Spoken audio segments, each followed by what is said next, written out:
I'll run through the process. First of all, you cast your model like you do in normal crane and bridge. Then you'll put this model into a scanner. The scanner will take pictures of the model, and then you will design whatever you want onto that model.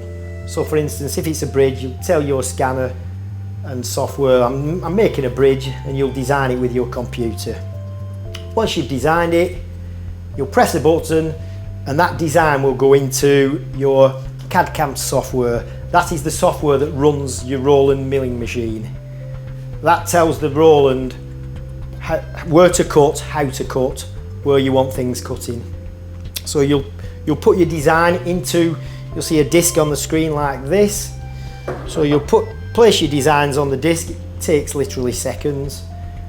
Press one more button, that's it, and you can forget about your jobs until it's finished milling, and you just take your disc out and there's your jobs. It's not a case of you can only use your disc once. If you've only got a few like this case, there's only 4 on this, it'll mill 4 out for you. You can take that disc out. The next time you've only got a few, this isn't wasted, you use this again.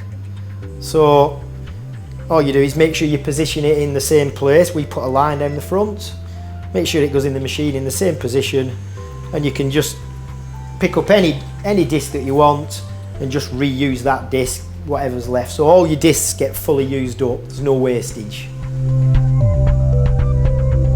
On the wax disc we can fit about an average of about 28 units on a wax disc, depending on whether they're molars or anterior teeth. The zirconia, you can fit about 22 on a zirconia disc, because the zirconia ones are milled bigger than they need to be, and then when they're sintered, when they go in the furnace to be sintered, they shrink back. So because they're bigger, obviously you can't fit as many in, but still you can get about 22, maybe more if the small anterior teeth. You can push it to about 26, 27 sometimes. Depends on the cases really. Oh, it's very cost effective, yes.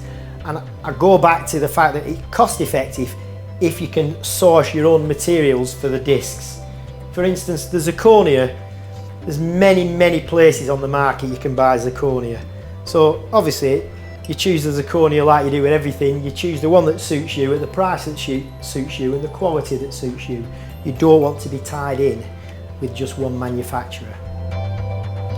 Another great benefit of this machine, and this as a technician is one of my favourite benefits, temporary bridges. I personally hate making temporary bridges. Temporary bridges used to be the bane of my life. I hated getting them. Now they're one of my favourite things, because we can design a temporary bridge on the software, press the button, and the machine will mill a temporary bridge. It's virtually finished. We just have to cut it off and polish it. These discs come in all different shades, so it's simple to just design a temporary bridge and polish it, and they're so much better than the ones, even though I'm very good, the machine can do them better. They're so much better than what I can do. I don't like to admit that, but it's the truth. It makes them to perfection. I love temporary bridges now, love them.